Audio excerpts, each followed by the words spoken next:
welcome to War Hero to Superhero. You already know the tagline. You're only watching a minute and a half when we're actually doing this live, but the reels are going insane. So we're going to get mainly into the content. So welcome to the bedroom. If you never watched the show, just go watch intro.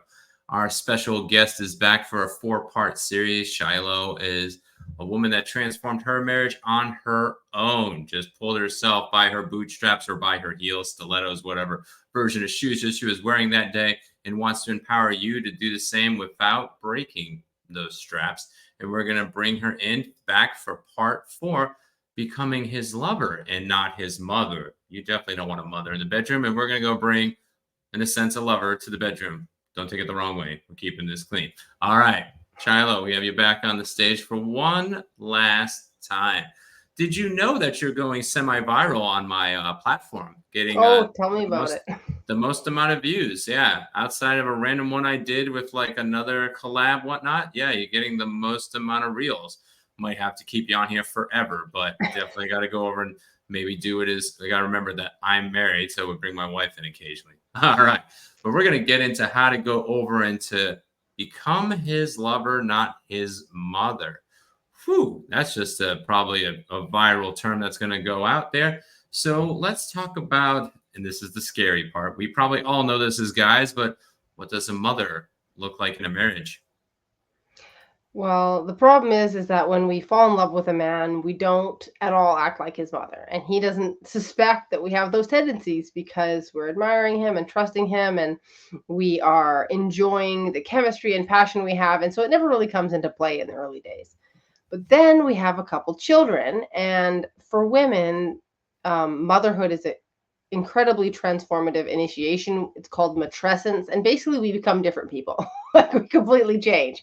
And what happens is we become like the hammer where everything is a nail. Now we're the mother, everyone is a child. Everybody needs some help, some fixing, some advice, some caretaking, and some lectures, a little bit of chastise, don't do this, do that.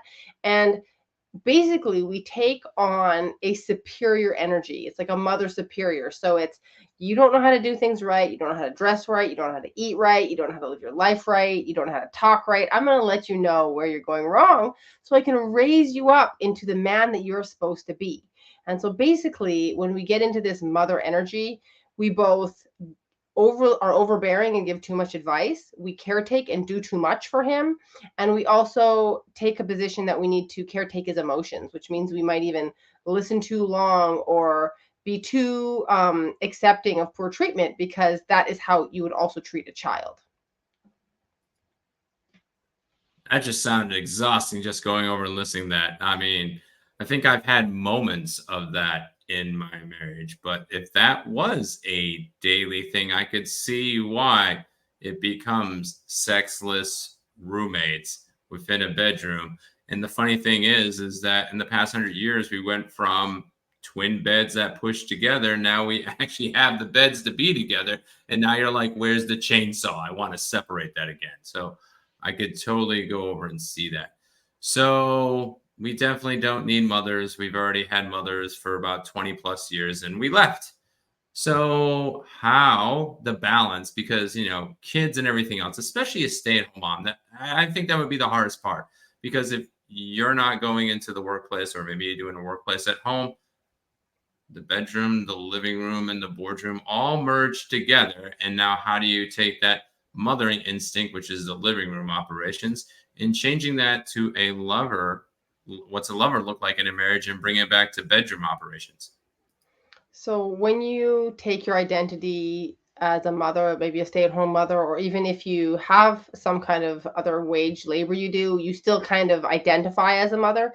It's really important that you take the time to remember that you are a woman, that you are not just a role or a function or a cook or a cleaner or all these things that you might do as your tasks in life when you have small children, especially. And it consciously go and do things that have nothing to do with mothering, hanging out with your girlfriends or learning to dance or painting. And it doesn't have to be anything wild and crazy. It's just you spending time with yourself as a woman, because what happens when we become mothers is we lose our individualism, we lose our identity in the role, and we start to get exhausted. Like when you said that sounds exhausting, what this mothering behavior is, well, it's very exhausting for the woman too. And so it's the ultimate chemistry killer, because not only are women not attracted to men who they are viewing as children, men are not attracted to women who they're viewing as a mother energy. So when you be the lover in your marriage, you're essentially just being an individual woman like you were when you met. Like if you just go back to the girlfriend energy and the, let's hang out, let's have fun, let's talk, you weren't meddling in this man's approach to life or his approach to the world. But once we get married and we hook our wagon to a man, there's a switch that gets kicked, which is his destiny is attached to mine. The way he operates, it reflects on me. The way what he does affects the children, and we start becoming a little bit grasping around the way our husband operates. So you want to take your hands off that control button and just focus on yourself and what really makes you feel good. I think that's amazing in that particular regard. I was thinking a couple things of see if this goes over and goes together that maybe help the woman. So I'm going to speak to the man for the moment, and let's say you want to bring the lover back.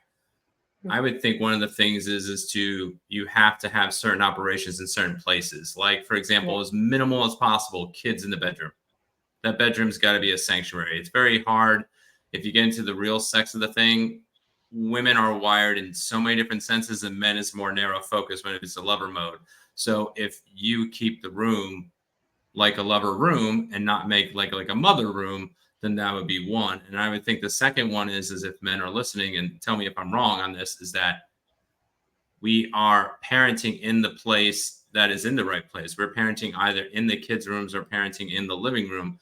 And we're not taking that parenting into the bedroom because we are probably squashing, because you'll just go back to mother if the rooms are blurred. That's at least what we do here in our home and what we teach. Would you agree with that? Yes, one of the ways that a man can help a woman bring back her lover energy is by being the mother, like being the father, being the parent, right? If a woman feels like she's always on deck, like her mind, that's what we call it in my house. You're on deck when you're like in charge of the kids, right?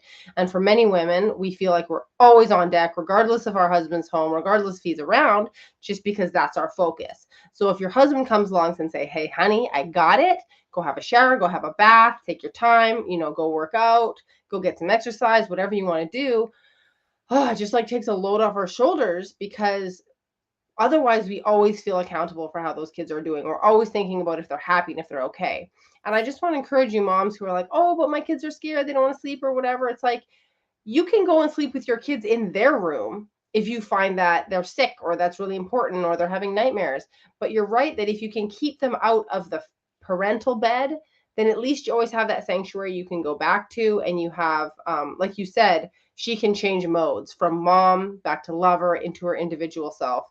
It's Women feel so burdened by all the responsibilities that come along with being a mother, and we don't even know that it's possible to put that stuff down. Like it takes a really conscious decision over and over again to put it down. And women typically feel really guilty when we put it down. So say it's like, "Hey, I'm going to go take a dance class. Okay, my husband's got to, clean up after dinner and put the kids to bed. Oh, well, he's going to be inconvenienced and maybe the kids are going to miss me. I might as well not go," right? So it really takes like a directive husband to be like, "I can handle it. I'm not mad. I got the kids. They can be upset. It doesn't matter. Like, you deserve some time to yourself." So for the men listening, like, go out of your way to encourage her to cultivate her own space. And for the women listening, you have to own that and just take it. Be like, "I need this for me because I'm going to melt down. I'm going to break down." And you can tell your husband, like, "I don't feel sexy or I don't feel turned on when I'm just like schlumping all day and taking care of people. Like it's just not how I like to feel." So that he can understand that this is not just for you, because whatever a woman does for herself then gets poured out into the family and onto her husband. And so, yeah, there's both sides of it there. No, I think that's totally key, and I totally agree because you got to make that psychological, emotional, spiritual, sometimes intellectual, and also got a geographical transformation. Because if the whole home is a living room, then you go over and you operate the way it is. If your whole room's a bedroom, well, then that's wrong too. So, and even if you have a stay-at-home job and everything else, it's like my garage is my boardroom. Mhm. So I don't allow those things in. If I allow my kids to go over and visit, they have to have permission in that particular regard. You know, my wife is already my CEO, so she has unlimited access in that particular regard. But in general, you know, we got to have that space, and I agree with that. So let's get into more of the action side of the house, because now we're trying to make that transformation lover, but nothing's happened yet because we're just talking about the mental side of it. So as I going over and seeing what studies and everything else and whatnot, is men love sex typically more than women. For the woman's side, how much is being a lover? What do you have to like? Do you have to sacrifice yourself and just continually give to the man? What makes you a lover and also probably makes him satisfied at the same time? Well, I would personally say that I think women love sex as much as men do. It's just that we don't think about it or initiate it typically as much. And so what I mean by that is that women's bodies are made for pleasure. I mean, women love sex when it's done right, when the man understands them, when there's the emotional connection, psychological connection, when everything is clicking on the levels. I mean, we have humanity. Women love sex too. You just got to read some romance novels to know that.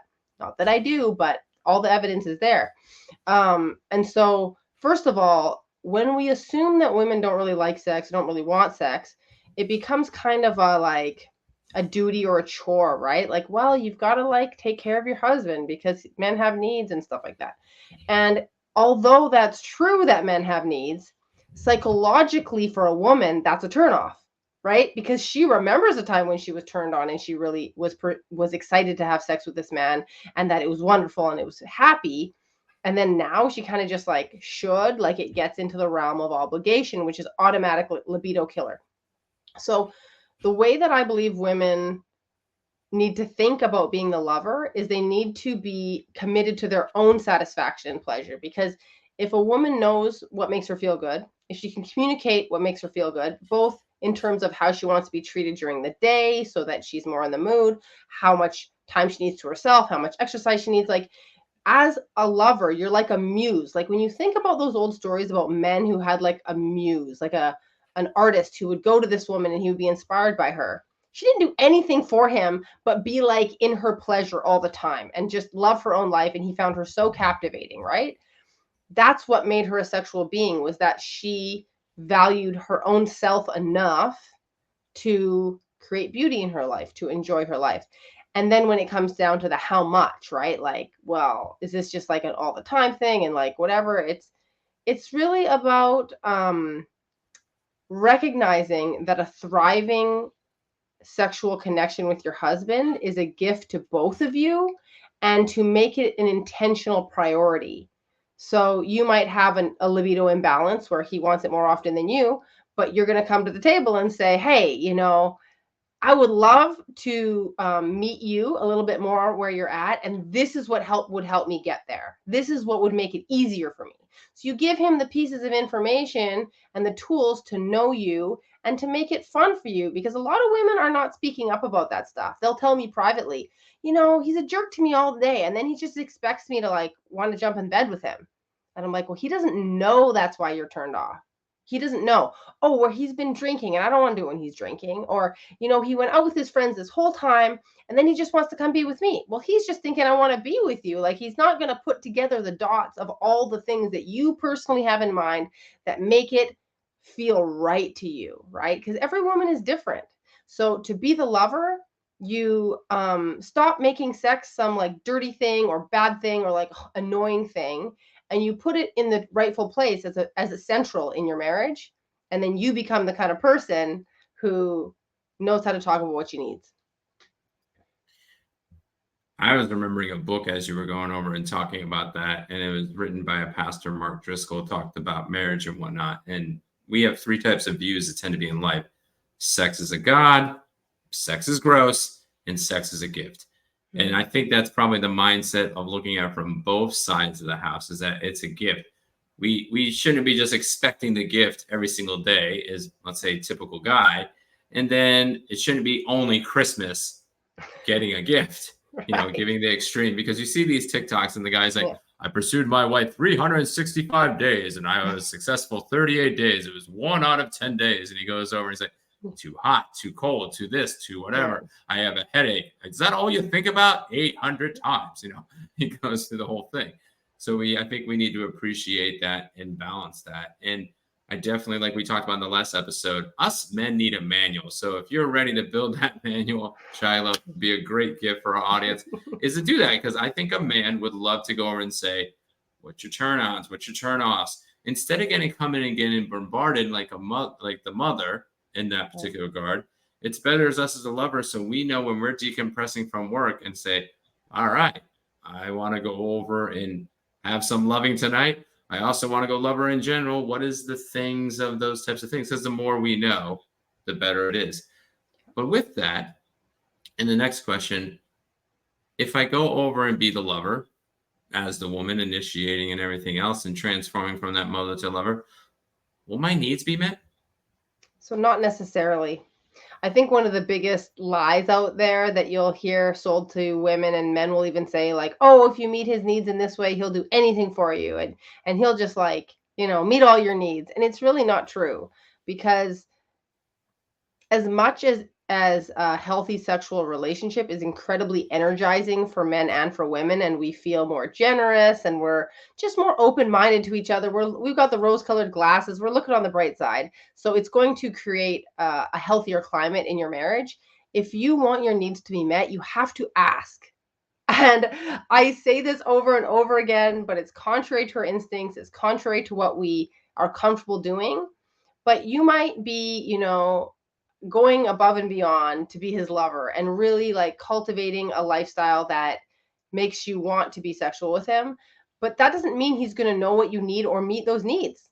You have to be very clear on what you need and then ask for it. And again, it's all a gift. I love what you said about sex as a gift. Anything your partner does for you is a gift. I always tell my clients, nobody owes you anything. And this is a really important truth to grasp, because when you go to someone, whether you're a man wanting sex from his wife or whether you're a woman expecting a certain kind of treatment from her husband, if your deeper belief is that you're entitled to this as the wife, it's going to push that person away. It's going to make them resent the request. But when you realize really everything is a gift in this life, you're going to be that much more influential in the way that you speak.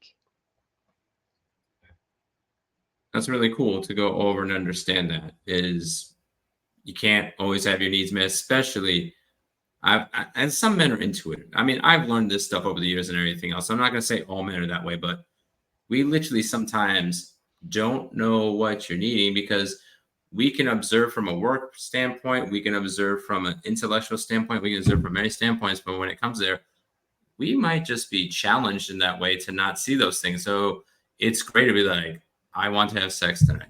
I want to be intimate with you. Whatever fancy terms, even if you're not comfortable talking about that, is saying those things. And what do you need? I'm like, all right, it's a stressful day and whatnot.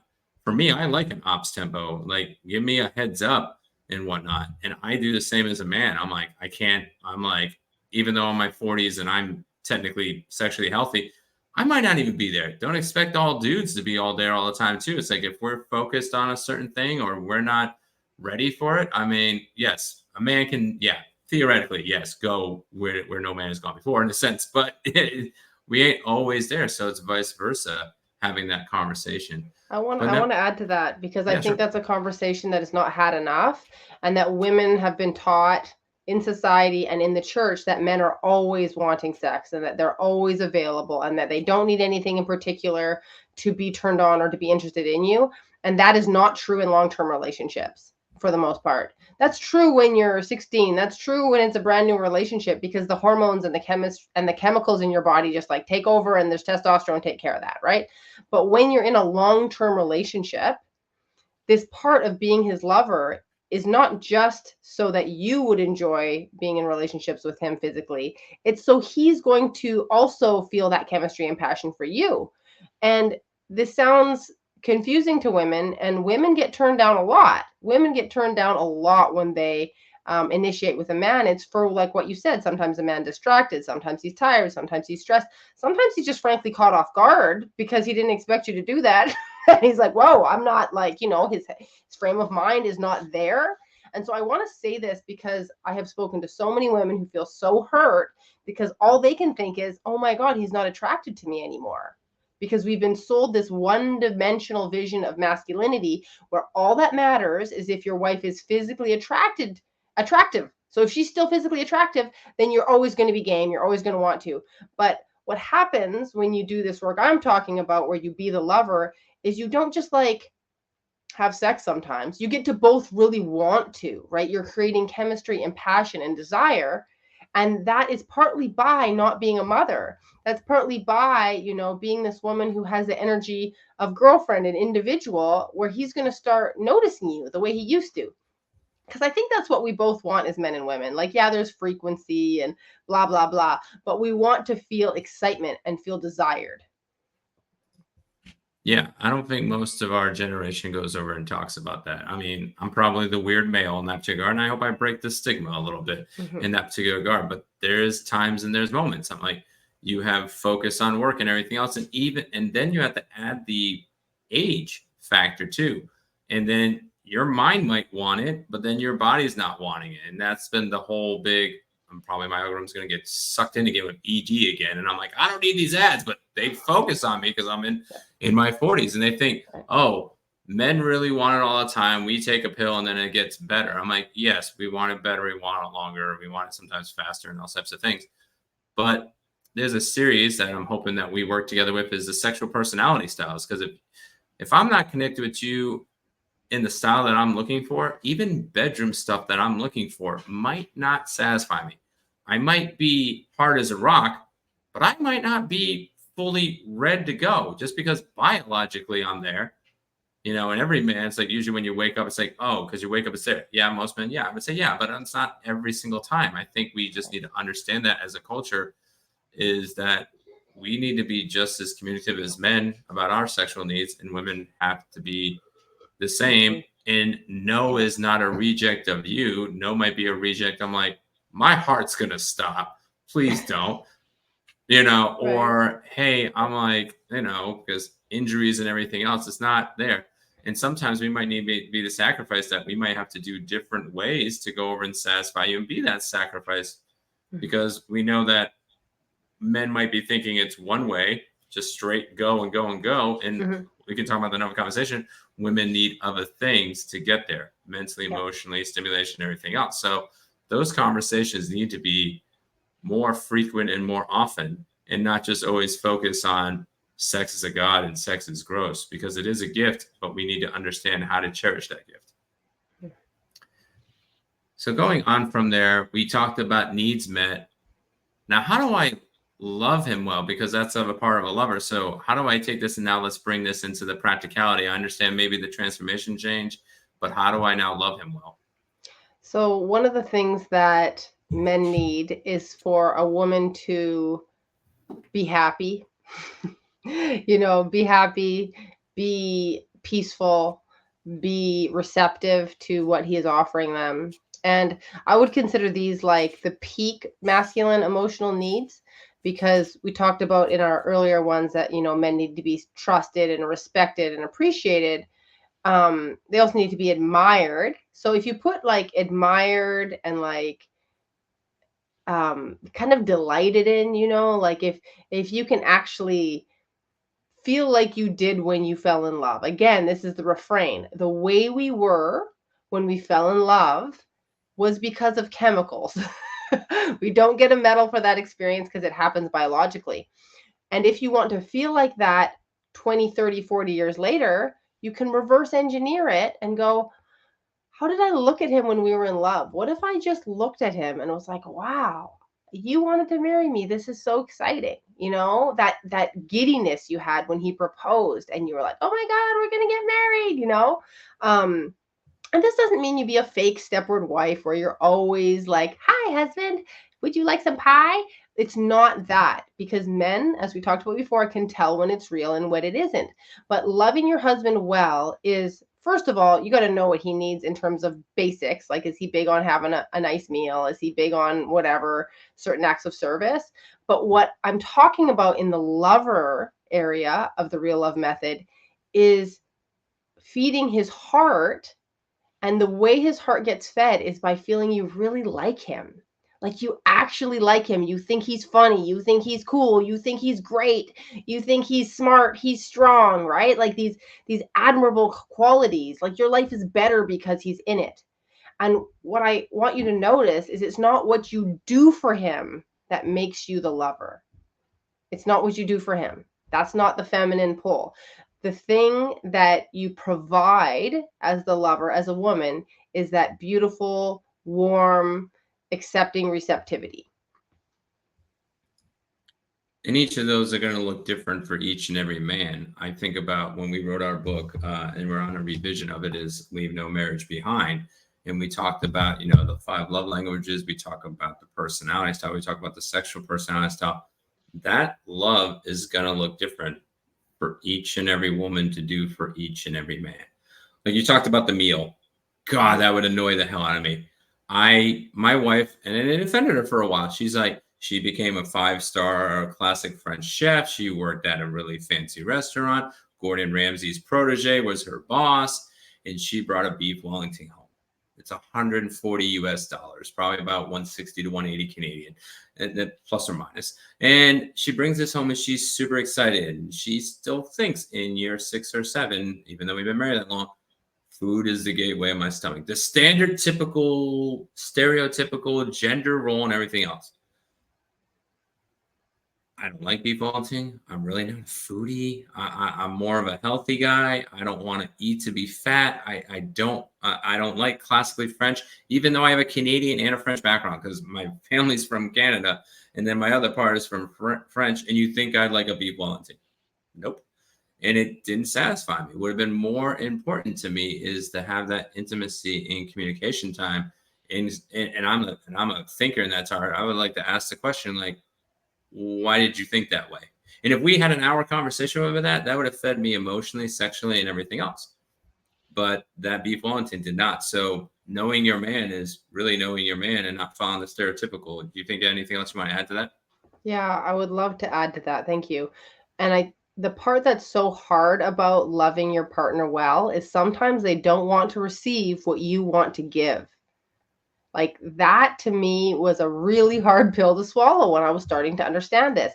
Because as a woman, men have the same kind of problem, but as a woman who is a beautiful chef, you're so excited to love your husband in that way. You're like, I'm going to be amazing. I'm going to cook these things. It's my gift. I want to give it, right? Or maybe you're a woman who's very physically affectionate and you think, oh, men love physical affection. I'm going to be cuddling and touching and massaging. Some men don't like that. They don't like random out of the norm, touch during the day. They want to initiate the touch. They don't want to be on the receiving end of it. And some men don't like to talk and have those big deep conversations. And so I think one of the most maturing aspects of learning how to love this way is going, loving you is about what you want to receive, not what I want to give. Now, you can still have a conversation and say, I really want to love you in this way. Will you humor me this time? Which they might, but then they're doing that for you to love you. You know what I mean? It's not really what they want to receive. And so on both ends of it, we can learn to receive more deeply the things that aren't really our style, but also we need to learn to speak in our partner's language and provide for them what really lights their soul up. Yeah, that was probably one of the biggest damaging things I would say in the marriage is like, if we get into the 5 love languages real quick, and then we'll get into the next question. The 5 love languages, we'll just explain to our audience if they never heard before. It's gifts, it's acts of service, it's quality time, it's physical touch. God, am I Words of blanking? affirmation. Words of affirmation. It's my worst one. That's why I was blank on it. Thank you. So I'm a acts of service and quality time guy. Physical touch and words of affirmation is not mine. Gifts, I kind of learned. Come on, everybody knows gifts. It doesn't matter what in that particular regard. So I would try to keep giving acts of service and quality time to my wife. My wife would be begging for physical touch in words of affirmation. And we kept missing each other on a regular basis. And we had to learn, it's like, all right, in the season until you learn how to do that sacrificially, it talks about in the book, loving the person for where they're at. So if that person is acts of service and quality time, you can acknowledge those things. But one of the things I think my wife had the most wisdom on, and she learned from this, is like, I need to get this, and this is from our belief in the prayer room. we have to get that from God first. Because if we're trying to get that solely from our spouse and they become our functional savior, that's why not only marriages get ripped apart and divorced, that means God's name gets stained too, because we take it that way, like, well, God brought the unity and now we're bringing the divorce and it's his fault. We can do the same thing in parenting. Like, as a parent, if they think if I'm a bad dad, they could go over and replace that relationship in God and now fathers, and then they carry that in the relationship in the bedroom later on once that husband becomes a father or mother. So in that particular regard for that, I was like, that almost was the primary thing that destroyed us, is that, and many other things, but that one, it was like, all right, I want you to give this to me. This is what I'm looking for. I don't know how to give it. And then the same person, and then you're just going over like,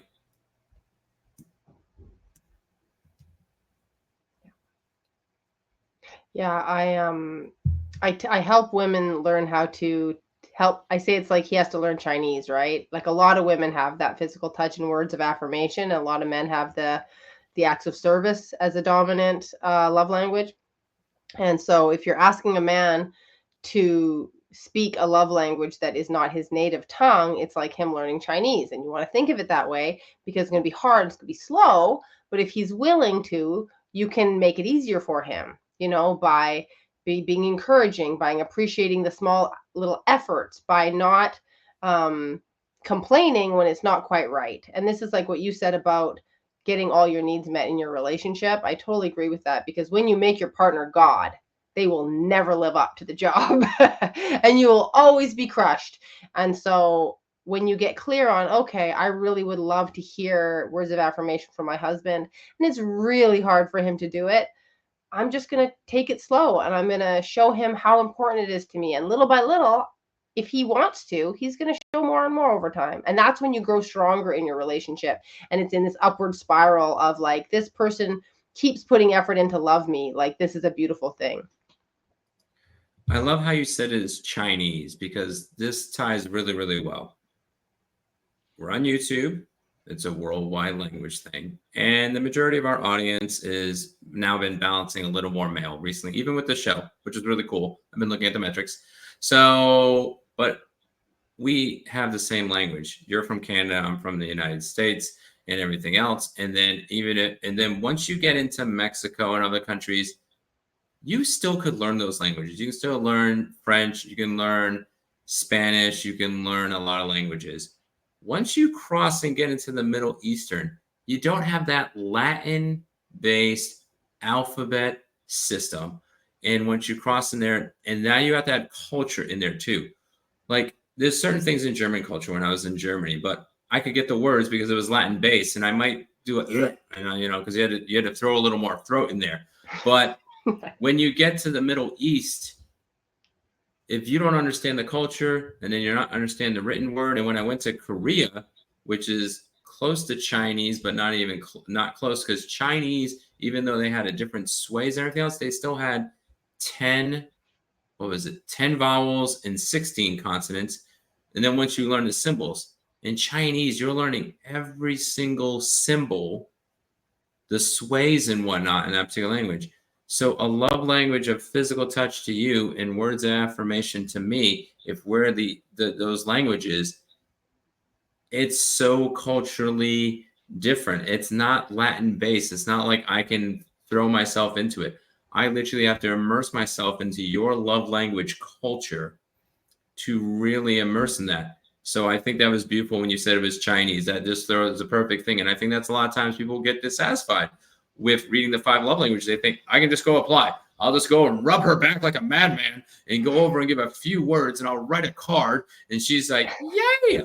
I'm like, you can't wine, dine, and 69 that way. It just doesn't go over and work. You really have to cultivate that. So I thought that was beautiful that you said it was Chinese, because I think that's why a lot of people are dissatisfied when they're reading these marriage books and reading these different books. And even if they read our book, they're like, you gave us a bunch of tactics. I'm like, I'm teaching you a brand new foreign, over the seas, transatlantic language, and it's over time. That's why it's a long road. And the same thing with your model is that you can have 4 tactics, but if you really don't want to learn that Chinese, then you're going to struggle because you think you just check them off the block. Yeah, relationships are not checking boxes. One of my favorite quotes is says, "Nothing can be loved at speed." And I can't remember who said it, but I read it years ago in my theology master's degree, and it was like, love is not fast. Not love is not hurried. Love is not, hey, let's get this done so it works. And I think, anybody who has a task orientation, typically masculine, it's like, this is so ambiguous. Like, what are we doing here? Why is this so confusing? And it's like, because it's not, a set of boxes that you can check off. Nobody feels loved that way. Again, though, there's the impetus on the receiver, which is my focus, speaking to you women, is that when your husband comes along and he tries to check a couple boxes and it feels a bit stiff and it feels a bit awkward, it might be because he's speaking Chinese and he doesn't do it right. And if you get all stiff and angry and disappointed and like if he loved me, he would know how to do this stuff, you will never see the best of that man. Because what my work does is it brings out the best in him and it gives you the best possible opportunity of having him learn your language. And you need to be a very patient and loving woman to do that. If you're looking for flaws, if you're looking for how he's selfish and how he screwed it up, you're going to find that. So the language that I teach you is how to stand in your power, be that person who puts yourself first, step one. But then all the way on step three, you can be this soft, open, loving, accepting person at the same time. And that's what allows you to both have your own needs met and really meet his needs at the same time. So with that, and we are in step 4, which is theoretically the end. And I take these 4 steps and I'm patient. I'm not rushing it. I'm not watching the movie Speed and putting more on the gas pedal and everything else and saying, there's a bomb. You got to love me. We're going to blow. You got to be 60. And I'm like, well, guess I'm going to blow to bits. Can I rekindle that passion and chemistry of my youth? Well, it will never be exactly of your youth because, again, that was just accident of hormones. But you can have a chemistry and passion that is even beyond your youth. Because when we're young and dumb, we're easily triggered. Things work and then they don't. And we kind of have this roller coaster in the more immature phases of love. But when you cultivate the relationship skills that I teach, you're able to create a slow burn, like this, like embers in your relationship, so that there's always a little bit of chemistry, there's always a little bit of passion. And then when you get the time and space for it, or there's a little bit of enthusiasm, the right time of the month, a celebration, then you have this fire up of chemistry, and it kind of sparks to life. And that will happen throughout the rest of your relationship. You'll have quiet periods when you're busy or you're distracted, or there might be some hard times that people are going through. But because the low times don't cause damage in the relationship, you don't make it mean anything, you don't have fights because of it, you're able to maintain the harmony that then when you have a little bit more energy or joy, you get to have chemistry together and you get to feel that passion.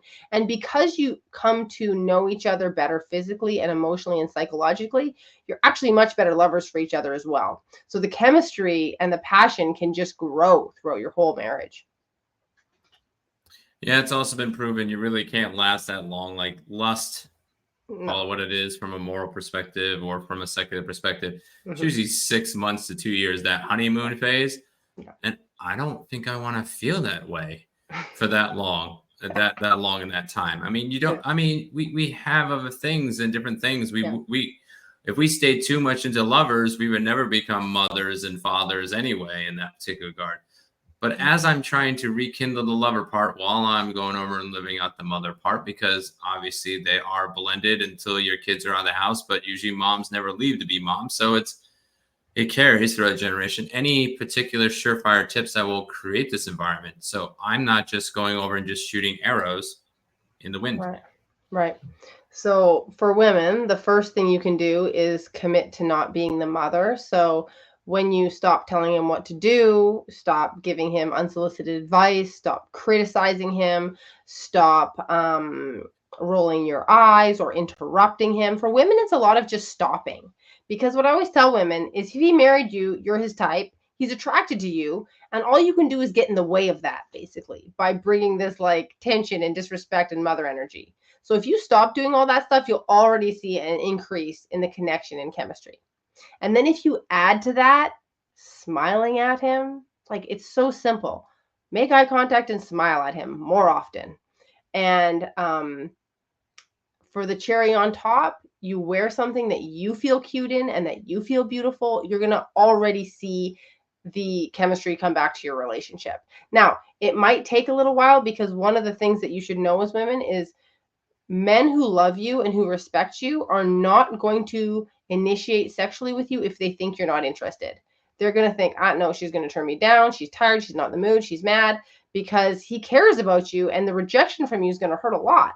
So what you're doing essentially is you're giving the green light. You're being like, I'm available. I like you. You're a good guy. It sounds silly. You're married, but giving him that green light allows him to initiate on his own time, for you to feel desired, and to create an environment where he feels safe to approach you. And again, approach you out of, a feeling that this is going to be fun. She really likes me. This girl is my wife, and she still thinks I'm cool. You hear so much about men, kind of slogging through their marriages with their wives who kind of like, oh God, he's so dumb. And look, he's wearing that stupid shirt. And why does he do this? And why does he do that? And just complaining about him. These men are totally not turned on by their wives. There might be just enough testosterone that they still want their needs met. But if you become a woman who actually likes her husband and shows it, it's going to increase the chemistry like crazy. And just so you know, but the shirt part, just to deviate on the man side, it is okay. So 60-80% of the shopping is done by women, fashion, and everything else. When we find something that fits well and works well and everything else, it's usually replaced, and it never is again. So if you really want to get the man's worn out shirts, you could find copies of that shirt. If you want us to be Steve Jobs, yeah, we'll dress up a little bit. But like this shirt over here that I got is a beautiful undershirt. The guy is discontinued as a business. So I think from a guy's perspective, it's like, yeah, tread lightly when you're tossing out his clothes. That's a surefire way to create a good environment there. At least you could maybe wean it a little bit and say, hey, you look sexy in the other shirts, and maybe we'll wear it more than if you complain about other shirt. It usually gets us more bravado to wear it more, just so you know. So if you hate the ugly shirt, nag us about it. We'll wear it more. So going from there, now we get into the lover mode, the actual like regular frequency and everything else. And maybe as a woman, you've been married a few years, 10 years, 20 years. You want to bring that youthful passion, but you might be dealing with some stuff, some physiological, mental stuff. And how do you deal with body insecurities and not feeling sexy? Because you're the mother now. You've psychologically, it could be many different things from that perspective. So how do now I become sexy, especially if I have a picture of my past self? Yeah, this is a common experience for women. We become mothers and our bodies change. Or we get older and our bodies change, and our bodies are going to change. Or we never liked our bodies. I mean, there's plenty of women who throughout adolescence felt like they didn't have the right kind of body, compared themselves to other people, and never felt like that girl, never felt sexy, never felt really like they could flaunt themselves. They were like, oh no, like I don't have that. I don't have what it takes. I think that is one of the major blocks to being in the lover energy, because there's no confidence. And one of the beautiful characteristics of the lover is she knows that she is desirable. She just knows it. It's just a fact to her. And so if you want to bring that chemistry, one of the first things you can do is commit to a process of learning how to love your body.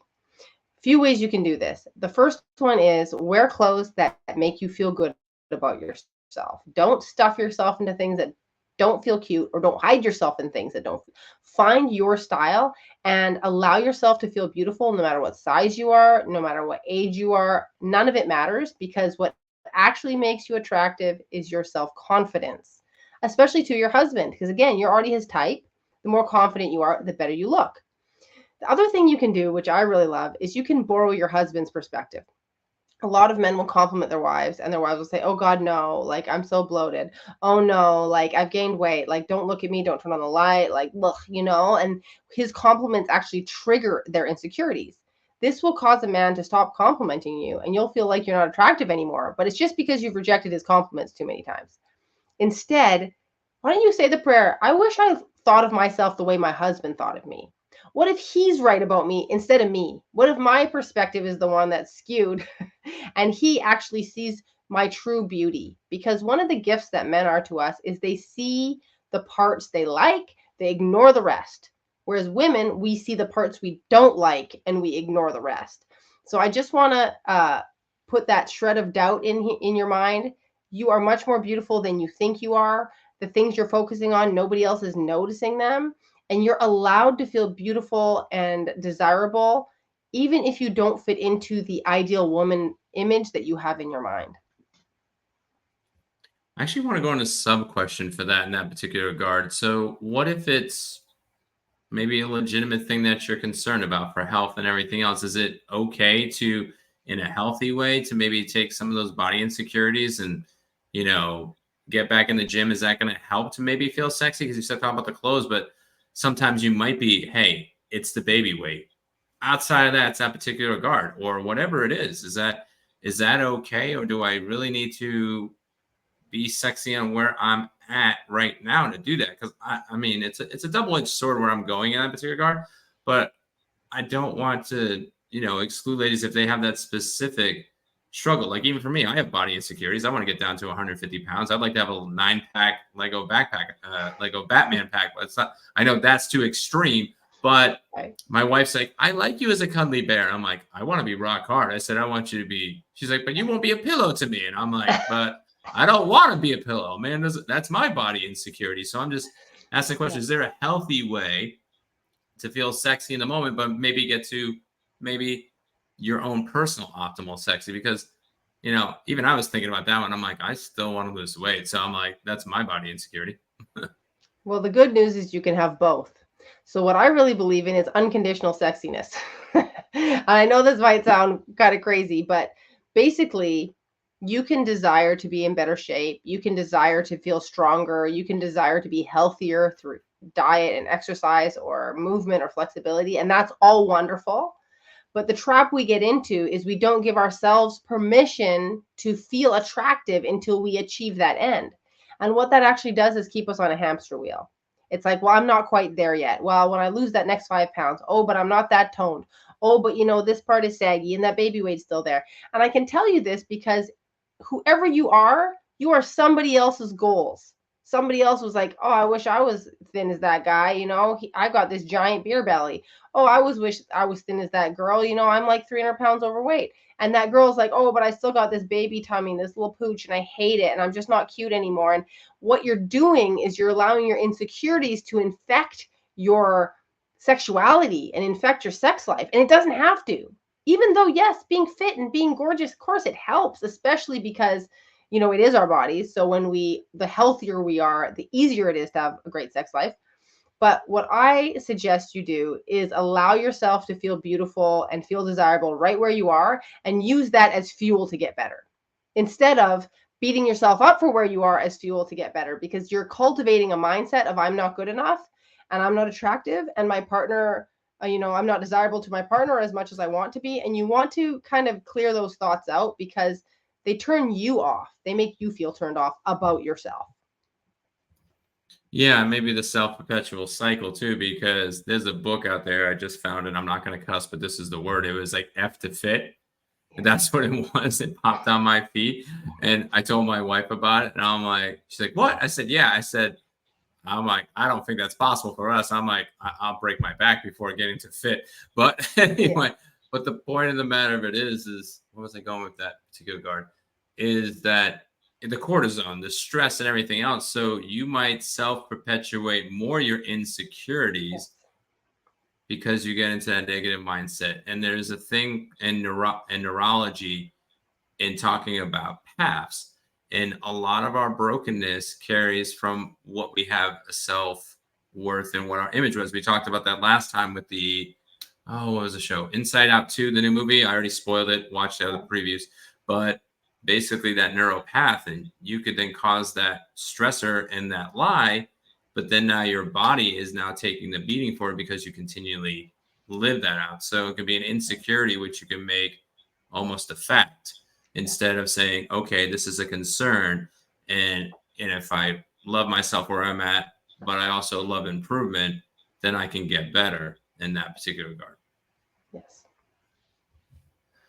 So we got one more question and a challenge for you all, as we have in every single episode. This one's probably the weirdest one. We either talk about it too much or not enough in our culture. We tend to talk about it too much on this thing, but not in the sense of face to face. Now, how do I talk about sex if I'm shy? I think this is something that pretty much every couple runs into because how many of us have been raised with a vocabulary around these things? Also, we don't want to hurt each other's feelings. We don't want to be judged.